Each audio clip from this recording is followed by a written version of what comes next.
Hello, ụtụtụ ọma nụ ụmụ ọdịnala Igbo. A sị nka chi taata bụ eke ketara anyị ihe ọma ma kepụrụ anyị ihe ọjọọ. Anyị ga-ejere obodo nara obodo. Onye chụwa anyị ada. Onye cheta ihe ọjọọ ya eme anyị ya ma onwe. Onye fly lụta nwa ya nwụrụ anwụ ọzọ ga-anwụ. A sị na akakaka ya ma anyị na jijiji ya ma anyị. Anyị ga na-eje eje na-abata abata. A sị m onye isi anyị na-awa aja ya were nke tụọ. Onye si anyị nwụọ onye anwụọ ka anyị jee akwụ ya. A sị m ihe ọma dị n'elu ya dara anyị na ọdịnala dịwapụrụ anyị omekụwa were anya ha wee fụ.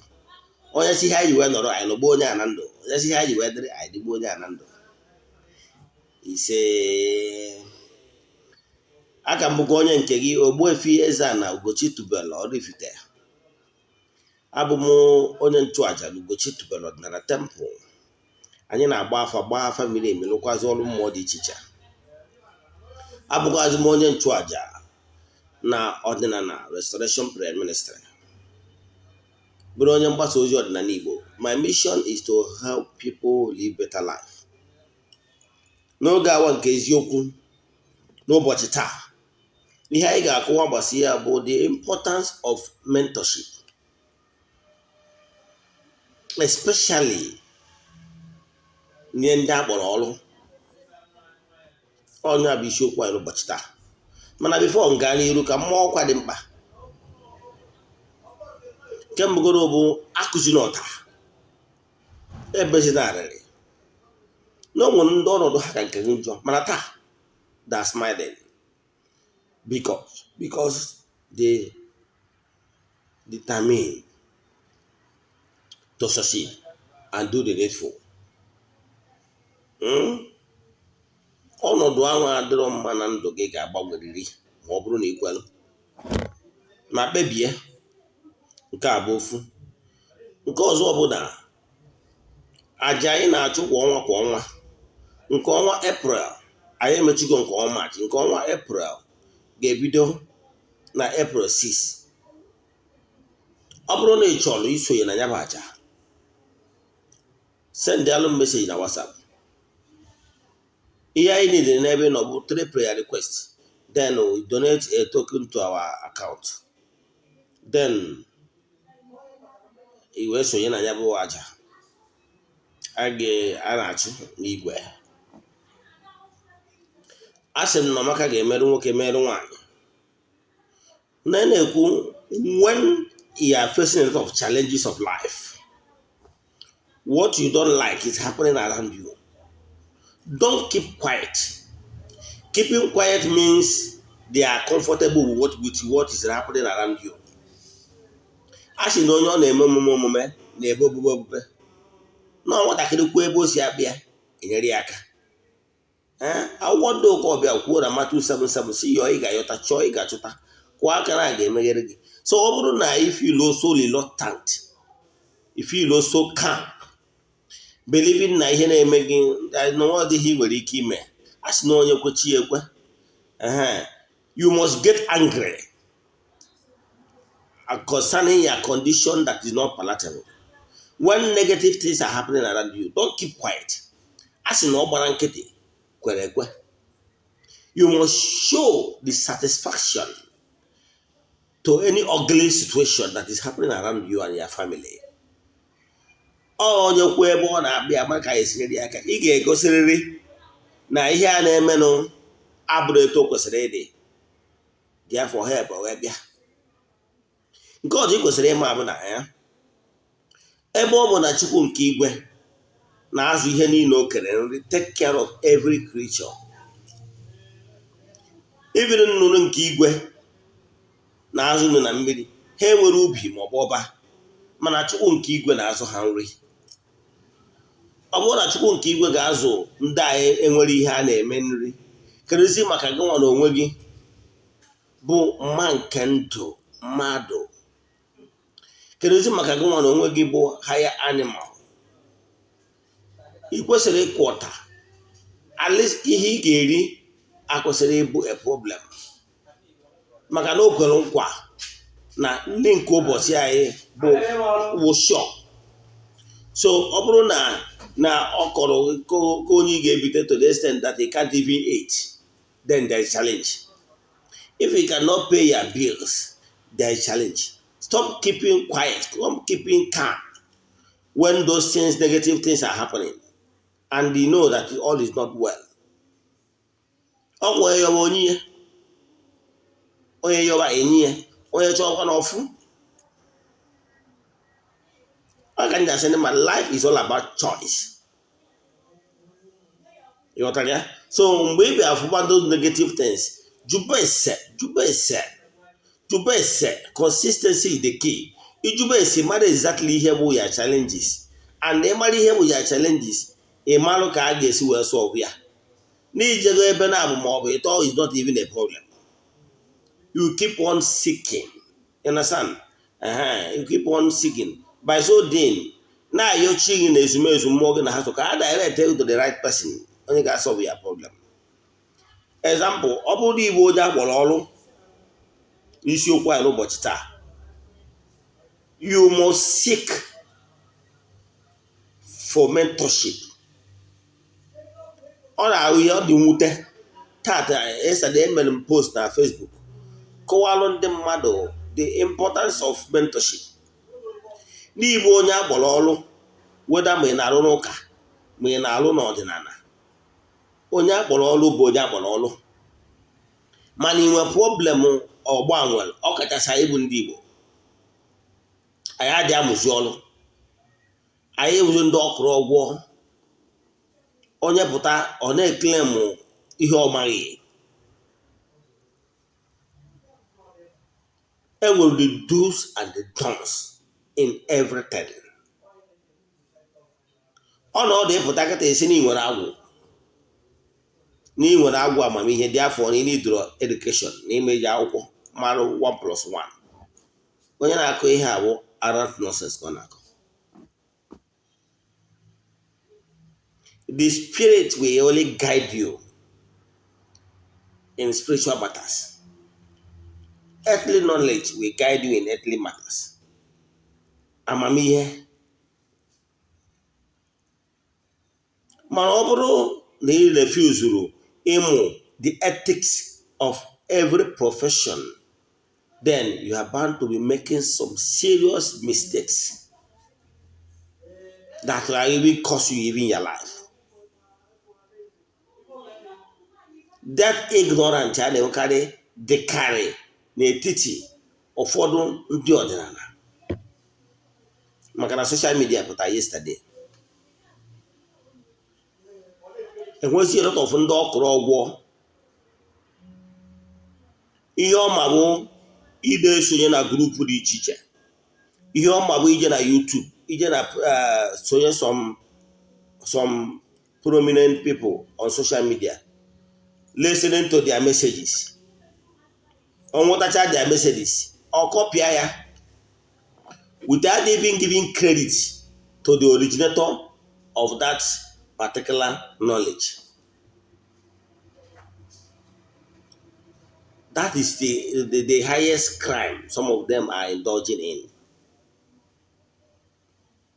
Though some of this is intellectual property of the person and knowledge, then you just is stealing. That is stealing if you don't know. You can one of the importance of mentorship. The Anambra people are business genius. They are gurus. You know why?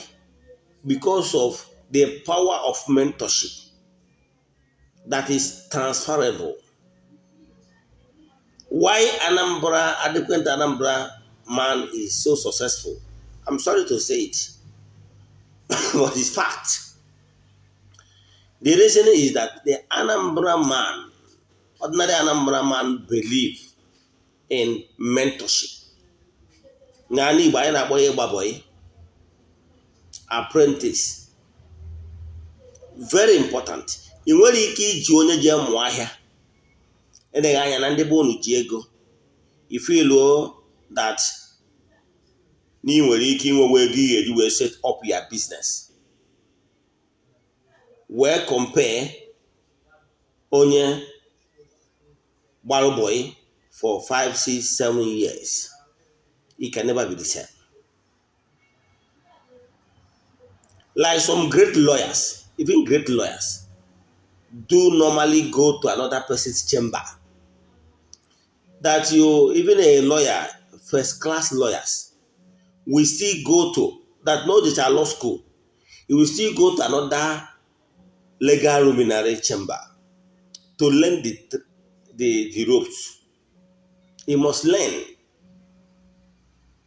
on some area that that natural gift or no one first class in law will not cover the ethics of the work and ihe ndị ọzọ gasị. Enwere secret of success in any profession. Eh? So enwere secret of success in every profession. And some people will not give it to you unless you pass through mentorship. Like the way and manner I do my work is not what most times I will come to social media and teach you for free. But my people, my close friends, ndị gbatara ọsọ agwụ n'Ugochi to Odinana temple, I will give them the secret of success. Because over time, they will be seeing me doing it. One, we try to be professionals in what we are doing. We try to keep the agreement, any agreement we had with anybody. I keep telling even my children that, look, for you to be successful in whatever you are doing in life, you must build integrity. You must build trust. People must trust you by being consistent and being honest. That is the profession. Being professional. Must be honest. And when you build people's trust, believe in me, sky will be a starting point. I posted something on social media, Facebook, last night. One of these people that refuse to follow the rope disagree with me because she believed that if you have a gift, you can just start na-emekasị.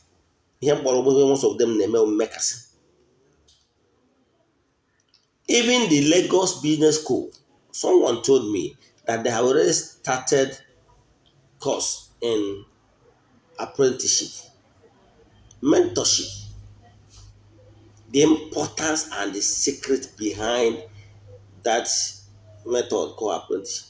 That Anambra, that is what Anambra used to be ahead of other people, other states.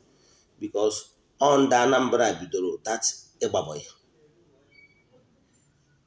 On the Anambra Bidoro, Igba-boy. Before other states, bido join. Today, ọ ya achọkwụzighị ahụ ịgbatakwụzi onye Anambra maka Igba-boy. Because the norms then born each family, the first son ga-eje gbaa boy. Ọgbasịa boy, the secret bụ na o jee gbaa boy ahụ ka o jee gbaa boy ahụ ka o nwee ike wee nyelu ezinụlọ ya aka, ka o nwee ike wee nyelu nne na nna ya aka wee zụọ ụmụnne ya ndị ọ tọkọtara. So in the 80s, those first son abụrụ maka ijewe university, ọ ga-agụ akwụkwọ n'ọgwụ debere ojewe boy ahụ onwe ego nye nne na nna ya aka wee zụọ ụmụnne ya ndị ọzọ. That is the system, and they have been great. And for the fact that Anambra earlier time bido gbaa boy had were granted n'ihe gbasalụ that business, and they mastered the tricks of the trade, and that's why they are up there doing marvelously well n'ihe gbasalụ trading or commerce. So before other states bido join gbazie ndị Anambra bido kpọwa ha bọyị. Ana m achọ ịkọwara gị etu ahụ ka ọ dị na onye ịfụ onye mụrụ ọrụ na n'ezigbo kọmpi mụọ ọrụ ọfụma, ọ na-arụ ọrụ ịfụ na ọ na-arụ nke with style. Ọ bụrụ na ị na-arụ ọrụ bụ isiokwu na kere ihe ị mere achieve. N'ịlụgo ọrụ for donkey years mana o nwere ihe ị mere achieve, ihe ọ pụtara ịmụtaghị ya. When I was in Abuja, o nwere one man na-alụ ụmụ from Edo. When one of my car injector bido nyebe nsogbu, I went to spare parts dị na Zuba wee jụọ ha biko kere onye wụ best mechanic na-alụ injector. They directed me to one Edo guy. Go to his shop. Cars there is too much, but his workshop is like more than one plot. But I can tell you that workshop on a very good day does not even contain vehicles, cars that normally troop in for services. This man makes huge amount of money daily. You know why? He knows the job. Once he comes to his workshop, he will do his analysis with computers like Igba-oso screening. After screening your vehicle, you don't need to tell him what is your problem. After screening your vehicle, we tell you, okay, see what is your problem with your vehicle. This is how much it will cost you. If we say, okay, start work, they will start work. And believe me, by the time they finish their work, that problem is gone. You know what the expert, here, agwọtara n'oke ite mana ana m achọ ịgwa n'ọrụ ọ mụtara bụ ihe bụ the secret. Etu a ụfọdụ ụmụazị Igbo anyị adịghị enwekwuzi time eji amụ ọrụ. Do you know that when I was building my house, we have to get some experts from Togo or Cotonou? Yeah, they are the ones that built my house from scratch to finish. And the other 3 months, they finished my house. They finished it. Yes, under 3 months. They finished the duplex. You know why? Because they determine and they know their job. Today, what are we facing through in the Southeast? Our young boys are no longer interested in learning jobs. I can tell you, in the next couple of years, 10, 15, 20, 30 years, it will be very difficult for you to see people that learn jobs and learn it well. I'm not talking about just learning job. Do you know that even ordinary repairing your generator set, sometimes it's very difficult to see a good gen mechanic? Do you know? Even if you ask people to go and learn how to do gen mechanic, after 3 months, 4 months, the person will say that he have learned it all. Maka na ọ chọrọ ego mpute, ọ chọrọ ka o bido nwetawa ego ozugbo ozugbo. Lovuzie na to learn that work very well is very vital. Today, even in the Southeast, have you noticed that even the Ndofemano, the southwestern people, are the ones even taking over? Even some of the work our youth will be doing. The secret is this: most people are in a hurry. To start making money, they don't want to do apprenticeship. But I can tell you, if you start work in a hurry, you will never be up there. You will never learn it well. Because an intelligent person will observe how other people do things, then will now add his own idea and gift. And that will what will make the person great. Let me give you an example. Even the prophet of the old, now what are we having? That's why we have a lot of people trying to change some people. Actually, it's in every profession. That's why I wanted I use some certain even dollar as example. Get rich quick bụ ihe bụ problem n'ebe ndị be anyị nọ. In every profession, no one is exceptional. Is it na ndị na-alụ ọrụ aka? Is it na ndị na-azụ ahịa? Is it nobody really want to learn the secret very well? Nobody. But even the prophet of the old, Nanda Bololo, Elisha served Elijah. Aaron served Moses.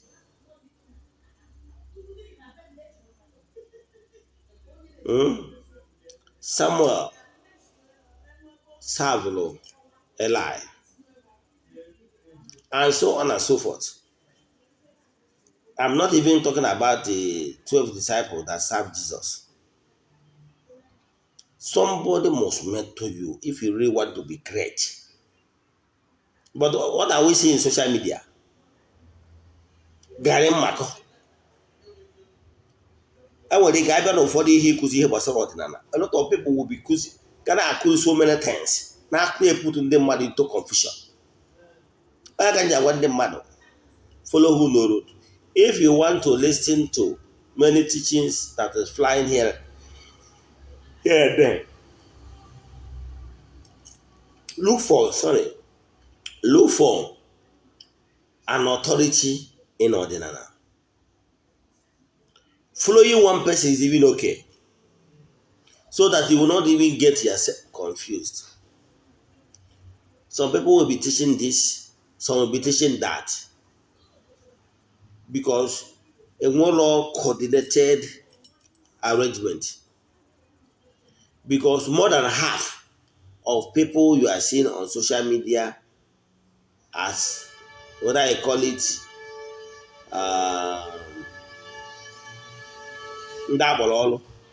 especially in Odinana, a lot of them and whatever happen all. A lot of them a lot of them I can do it. I can do it is not even that he's very honest in what he's doing. What they do normally, they will come to somebody's group,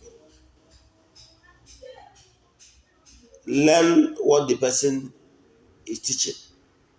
They will go back to their own group, or maybe Facebook Live, or even YouTube.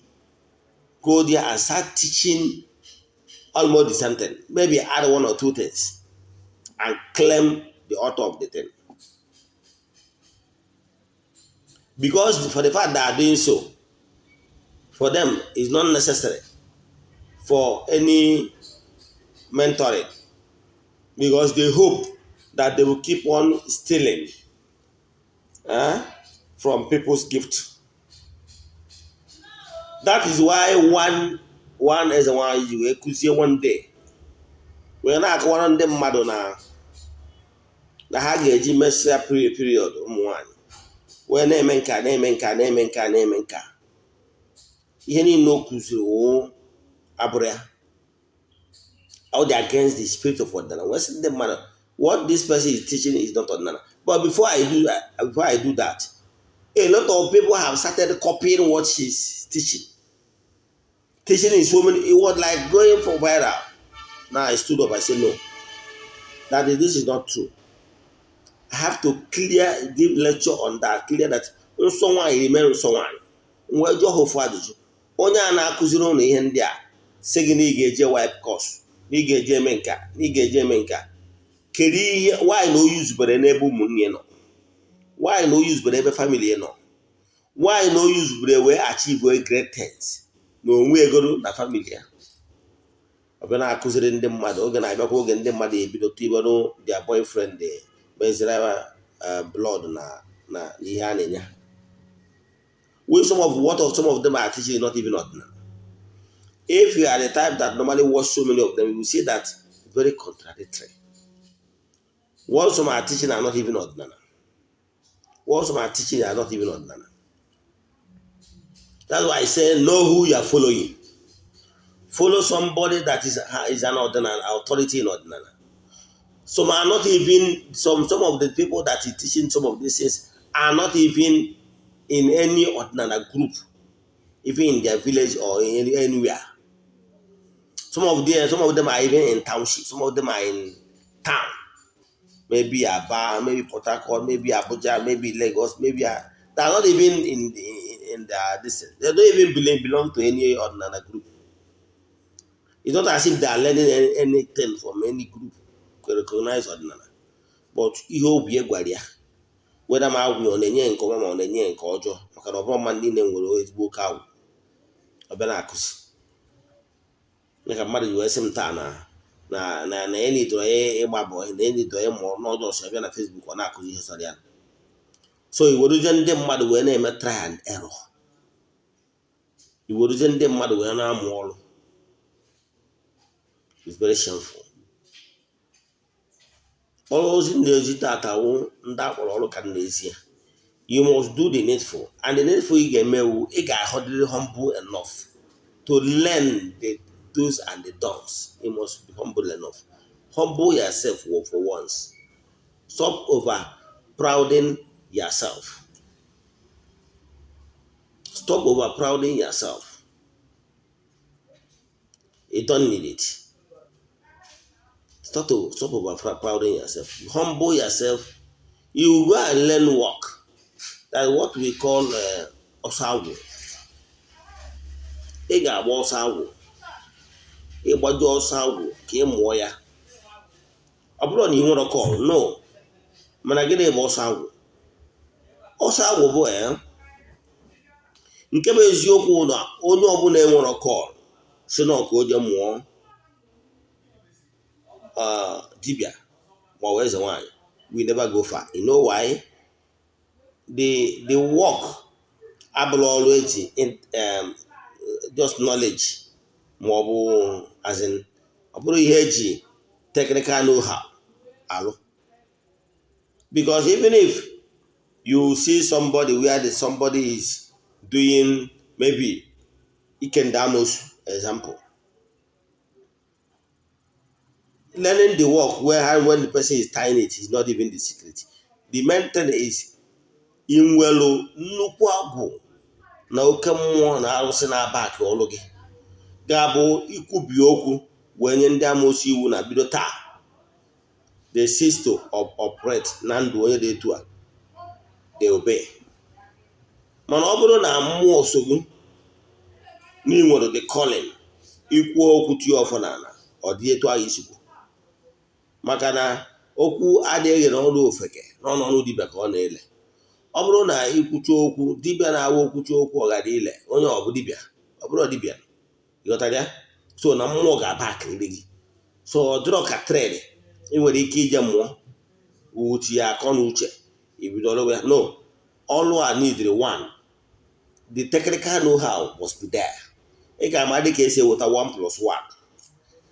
Ị ga-ama dị ka a ga-esi weta ahịhịa nke na ahịhịa nke wee nye gị nke ka ofu. Ka ịbụ enwezi oke agwụ na oke mmụọ ya ezumezu bụ akịrị gị ga-abụzi isi sobi iche ọ bụrụ etu ahụ. Maka na okwu adịghị efu na egwu ebi n'ọrụ ofeke n'ọnụ dibịa. And onye ebi n'ọnụ dibịa ahụ maka ezumezu mmụọ si elu. So ọ dịrọ possible na onye ọbụla agbara ọrụ ga-eje mụọ ọrụ dibịa ọ gabara ya. No, o jegoro mụọ dị ọrụ. O nwere onye nke mma na bịakwute m si m eze na ya chọrọ ibido ọrụ, mana nwoke ebe ya mụrụ ọrụ o jego mekasị ofe ihe kịta azụ ọ chọkwụkwa ka ọ kwasasịa ihe niile ahụ mere. Maka na o mechara ihe niile ahụ afụ na ihe ọ na-eme adị awọk. Ọ bụrụ mmadụ si ya kịta ọ chọghị ịkwasasịa etago nke a dị iche. So mana ọ bụrụ na ị nwere kọl ijogo ahụ, ọ gwara na ị nwere kọl and truly ị na-afụ many things, ihe ị ga-eme ị ga-achọ a senior onye ga-enyere gị aka. Follow who no road. Ọ na-aga ede gị, onye ga na-agwa gị ị ma na-eweta nke a na nke a. Ọ bụrụ otu a nwere nke mmadụ ga-akụzicharụ gị, ị marụ the do's, ị marụ the don'ts na ị marụ otu daizi ihe ị kwesịrị ịma. Onye anwa bụ ọga gị and ọ because of ndị mmadụ na-emekasị ya ka iru ọrụ ji agara ha ọnụ. example, ọ bụrụ na ị nwere onye gbajiri ọsọ agwụ na nke eche ịkpọtụ chi gị, ịchọ ime nke ịchọ ime, ọ bụrụ ego na-anwụ ọ narụ ndị abụrụ ndị gbatara ọsọ agwụ na be ka ọ ga-anaghị ịdị serious na-alụrụ ya ọrụ. Nwere ụfọdụ ọrụ ya alụrụ gị ọ sị gị gota materials, ọ ma anaghị ego ọbụla ọrụ ọrụ gị by so then ibido ọrụ gị agbara uchip. Mana mgbe ị na-eme ka ịghọta ya n'anya, eche ịlụ ọrụ mmiri, ijegwu dibịa ọrụ ọrụ chaji ya gị maka ibere ibere igwe ọgwụ onye bụ ya na ịchọ imedo chi gị ọcha na-agha ego. Ị bụrụ nwaanyị chọọ ifiri ndị iche gị ọ na-agha ego. So many things ka ọ ga na-anaghị gị ya akwụkwọ ụgwọ ihe niile ahụ. Ewe ya akwụtazi ụgwọ ihe na ochebulizie enovis ọ ga-aba ọ bụ ya. Mana ọ bụrụ na n'ọrụ mara gị, be humble enough, jegwu dibịa onye dibịa ọbụla of your choice. Ijekwu ya gwa ya na ị chọrọ ịbịa mụọ ọrụ na nke gbata ọsọ agwụ, na-akpọ ya ịgba ọsọ agwụ. Ịbezie obido onenebe the gift ị nwere, onenebe the gift ị nwere, ọ mara side of ọrụ ọ ga-chanel gị. Ọ chanel zie gị, maka na ọgwụ na-agba ochie mgbe Samuel fụ na echuzugo David, now ọ ga-adịkwa David in the right path ka o nwee ike nọrọ n'ọkpụkpọ oku a gbọrọ ya dịka onye eze. Onye amaghị ame ntọ gị, dependere how long gịnị ya kwuru. Nwere ike last month, nwere ike last for years, depends na the ability na ezumezu mmụọ so gị. Mana ihe dị mkpa bụ na ịmụtara ọrụ amụta ọfụma. Ha bụgoro ihe gbasara ego, ịmụta ọrụ ọfụma ya nwaghị eduzi gị. So na ihe nna-achọ ịkọwa n'ụbọchị tata bụ the importance of mentorship. Ị agbalịrị ọsọ agwụ unless na ọ na ị chọrọ ka ị bụrụ expert na ọkụkọ oku akpọrọ gị, ị na-eme mmekasị gịnwa ka nna ji gịwa eze nwaanyị na-asị m na enidiri ịgba ọsọ agwụ na agwụgwụ karịcha agwụgwụ karịrị agwụ Elisha, agwụgwụ karịrị agwụ the prophet of the old. Mana ndị niile a they humble themselves, they meet faith for them to be mentored. Agbụrụ agbara ada enwe ndidi, agbụrụ na-emekasị iwe were ndị mmadụ wee na-amụ ọrụ. It doesn't care whether ma ọ gara ma ọ na ọ gara ihe ma ụdị ọsọ na-emekasị ofu ihe. Yes, I agree that it takes two to tango.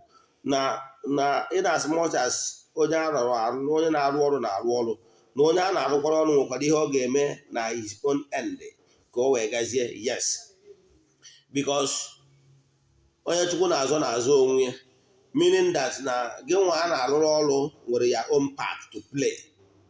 Ị marụ ezi a na-awụ ha ahụ ijekwa na ya daị na ọpụtọpụtọ. Yes, enwere part ị ga-eplay, nkwa part onye ga-arụrụ gị ọrụ ga-eplay. Mana ihe na-ekwere ukwu onye na-arụ ọrụ dịgoro well equipped. Maka na onye na-arụ ọrụ dịgoro well equipped, then agbarụzie no deficiency of ndị a na-arụrụ ọrụ. Ị mara at least n'ige na success rate gị ga-akarịrị the failure. The failure nwere ike ịbụ because of human input of onye na-arụrụ ọrụ. Mana dịgoro mụtagoro ọrụ dịgoro perfect na ya line because ọgwụgwọ na good mechanic lụchara alụ ọrụ. Mana gị nwa nwe moto amara ọzọ ị ga na-echenji moto oil ma ọ na-agbanye ezigbo oil, gụwa meziri onwe gị. Ịghọtara ya? So onye na-achọ ịkọwa ka mmakwa atụ ọzọ maka ndị ma nkụzi mma na nna like ịma atụ. Ịma na ụfọdụ ndị nọ n'ọrụ a bịara ụfọdụ na-emekasị ka mma atụ. I say insist na arụmata ụdị kọlụ ị nwere na ị ga-enwerịrị ebe ị ga-agba ọsọ agwụ. Na onye nna ya bụ dibịa na-asa abụ nna ya na okwu agwụ ya hụ ọrụ ka ọ na-amụ ọsọ agwụ ka ọ na-agba n'aka nna ya. Ịghọtara ya? Mana ọ bụrụ na nna gị abụrụ dibịa na nna gị abụrụ dibịa ma ọ bụ na dibịa dịbụ na be unu, mana enweghịzi proper handover, that is onye na-eme dibịa na agbụrụ a wee kụziere gị ya ihe ọ pụtara na dibịa that mentorship enwere onye ga-enye gị ya, ị ga-eje ebe ọzọ to receive that ọzụzụ. Ọ ihe na-ekwu ide. It might not like what I'm saying, but I try to tell you the truth. The truth that you must, ifu ha na onye ọbụla na-asị gị na o nwere ebe ya gbara ọsọ agwụ na-eje ọsọ na-emekasị ka ọ na-emekasị, ọtụtụ n'ime ha ejigo n'ụzọ dị etu a wee tinye onwe ha n'ụchụ. O nwere ọtụtụ ndị mma ha bido mee mmekasị anyị site n'ọfụ ihu ọrụ ha ịra aga ọ na-ada ada maka na ọ mmekasị ka ọ na-emekasị. O megide otu mgbe o meta ụchụ. Ị nwere ike ịfụ onye ji ike mbute alụ ọrụ ọ bịa na mmiri na-emekasị ofu ihe ọ na-emekasị gị nwa na onwe gị ejiri ike mbute ị bịa na-emekasịkwa ofu ihe agba ụchụ. Maka na onye anyị na-emekasị ọ bụrụ onye ọbụla na-eme ọdịnala ma ọ bụ na-ekwu okwu ọdịnala ma ọ bụ na-agwọ ọgwụ ji ike ọdịnala arụ. Ọ bụ ọgwụ pastọ ọbụla na-egbu amụma ji ike dị from the light region wee na-alụ. Enwere ndị butere ike mbute. Mana ihe m na-achọ ikwu maka ya abụrụ apụtọ m ebe a ka ndị ọjọọ onye ọ na mana ihe m na-achọ ịkọwa bụ you must be properly mentored ka ịmụta ọrụ ọfụma. Ịmụtachazie dị ọrụ ị nwere ike ịkakwado onye m gosiri gị ọrụ. Ọ bụrụ ihe agwụ na-eme. Ịghọtara ya? Ma ọ na-enwe mgbe m gbara ọsọ agwụ agbara m ọsọ agwụ na nke ofu onye dị. Yes, agbara m ọsọ agwụ na nke ofu onye. Akwụrụ m mmadụ na-agba ụgwọ ebe m gbara ọsọ agwụ. Mana today site n'ike ndị a na-afụrụ anya tata mụnwa wee Ogbuefi EZE-ANA Ugochi tubelu ndị niile m gbara ọsọ agwụ na be ha akarịchago ha mmepụta ife afụrụ anya. Ịghọtara ya? Ọ bụrụ the work of agwụ. Onye niile ahụ ha kụziere m nweziri ike na-alụzie agwụ ma na-agwazi m ihe mma adị ya. Onye ahụ na mmadụ nwere ike imecha karịa onye ọ mụrụ ọrụ n'aka. Ọ mmadụ nwere ike imecha karịa ọgụ ya. Ọ dị possible. But you must learn the trade. Then agwụ a enyekwuziere gị ihe ndị ya adịnezi iwe karịa ọga gị. Ịghọtara ya? Mana ọ bụrụ nọ nkere ịmara nnọọ nothing ị na-eme. Ọ bụrụ etu awa na ihe ekwuwo onye na nwere kọlụ na nwere ewu onye agbara ọrụ dịka dọkịta nwunye gị ime mewie ịba tieta na ịnọ na-ejideze ebewa mmadụ nwaanyị afọ ibewa were mma gbawa ya afọ kwupụta nwa kwachie ka igbuo ọchụ. The person must go undergo some certain training. Ịghọtara ya? Ụnụ aghọrịzi na ndị mmadụ oke na example ị ma na o nwere ọtụtụ ọrụ mmụọ nwaanyị amalụ. I nwere idea ị ma na nwaanyị anyị akpọtụwuru ndị ichie fidie ndị ichie because ndị ichie karịrị ya. O nwekwara ụfọdụ onye ya bụ ochie nnukwu onye echichi ya na alụsị so. Nwaanyị enwere ike ịkpọtụwuru ya dịka onye ụwa gị. Ịghọtara ya? Because two days ka a na-eme ụbọchị na-akpọtụ onye ụwa mma summoning ịkpọtụ ya na feeding. Ịghọtara ya? O nwere ọrụ mmụọ ebe a na-alụrụ ọrụ mmụọ nwaanyị acha. O nwere uchu onye ụwa ga-esi wee bụrụ a great person. Ordinary nwaanyị cannot summon the spirit down. Ka ofu nke ịbụa ị ma na nwaanyị adịghị egburu ndị ichie adịghị echukwa ndị ichie maka ịgbọ ya ụta maka ịpịawa ya azụ. Maka ọtụtụ ndị na-alụ ọrụ a na-eji aka ebutere onwe ha ụchụ anụ ọrụ akwụ. O wetazi etu okpo iwu ọrịa ụzọ ya agbachie ọ chọwa onye merie baiden ọ chọwa jekwa ojekwụta ọgwụ o wee na-arụ o wee remain in business maka o wee remain n'ọrịa. Ị ma na nwaanyị adara eme ihe gbasara ọdụ ọmụmụ akwari ọmụmụ. Ị ma na nwaanyị adịghị eme ya. Ị mara ya na village be nna gị ji eju ese. Ị ma na nwaanyị adị adụ ana ngwuru etu nwoke aha na gị nwa ga-eji nnekwu mmadụ agha dọrọ ya wee dọtuo ana ngwuru akụziere ka ihe esi mee ime ya dọtuo ana ngwuru be gị okwu ana ngwuru. Ịma na nwaanyị ara eme ya. Ana bụ nwaanyị mana nwaanyị agha emewu ya. Ekere ọrụ eke. Ọ bụrụ ọrụ niile ka nwaanyị ji agbanwe ngara wee lụ nọ. Ị ma na nwaanyị adịghị alụrụ mmadụ agwụ. Mana ebe na social media ya afọ ndị na-emekasị ụfọdụ eze nwaanyị asọ na ha ya eme. Ije ebe ahụ agba gị na ụchụ agba anyanwụ ụchụ gbaa gị ụchụ. Ịpụtazi isi eze na ihe a gbakwara n'afọ na imecha gị ka imechara ya kere different ịfụrụ. Ọ bụrụ na ịfọ different ịma ọ na ihe imere agara aga kama na ịzọ ekwuru ụkwụ na nsị abụkị ị bịara enyu anya gwọrọ agwọrọ. Ọ bụrụ na imeri ọ gaala eji amụọ ndị ọchọ ngoro oko o nwere ike so na ya na-eme ndị ọkụrụ ọgwọ nke ọbụla ọsọ na ya na-eme nke ọbụla ọsọ na ya na-eme nke nwoke ya alụ ma nke nwaanyị ma nke nwaanyị ya alụ ọgụrụ na ya alụ mekaniki ekwesị mara ndị agha. Ihe m na-achọ ịkọwalụ gị bụ ọ bụrụ na ịbụ onye akpọrọ ọrụ ma iwu nwoke ma iwu nwaanyị, you must be mentored unless ka ị chọrọ ịbụ kwak. Ndị niile anwa na-asịrị na ha na-anọkọta na-emekasị ofu ihe na Facebook kere ọnọdụ ha na are they really progressing? Are they really progressing? Are they really progressing? Ọ ihe kwesịrị ịjụ na ọ bụrụ ọjọọ mmadụ na-eme na-emekasị. So ihe nji maka ekwuo maka ndị na-emekasị emekasị, ọ bịa na soshal midia ọ na-emekasị ofu ihe, ọ bịa na soshal midia ihe ọ ga na-eme kọpị ihe mmadụ kụziri oje kọpị ya je kụzigharịa ka o wee na-aza mpompo mana ana m achọ ịkụwara ọ bụrụ na ị nwere ihu ọrụ mana ị jọrọ mụọ ọrụ, bido taa jee chọọ mbulu onwe gị jee chebe ya agbado ọsọ agwụ ka akụziere gị akụziere gị onye agha dọọrụ uchi dọọrụ gị ike wee kwado wee tiere gị ọfọ.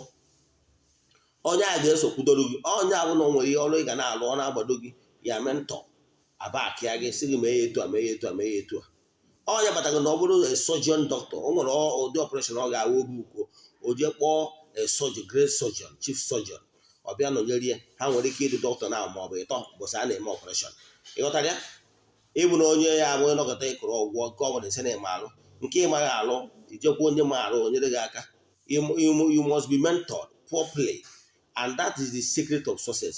So na akpọgodoro gị ọrụ as dibia ije gba ọsọ agwụ ọ dị very very allowed.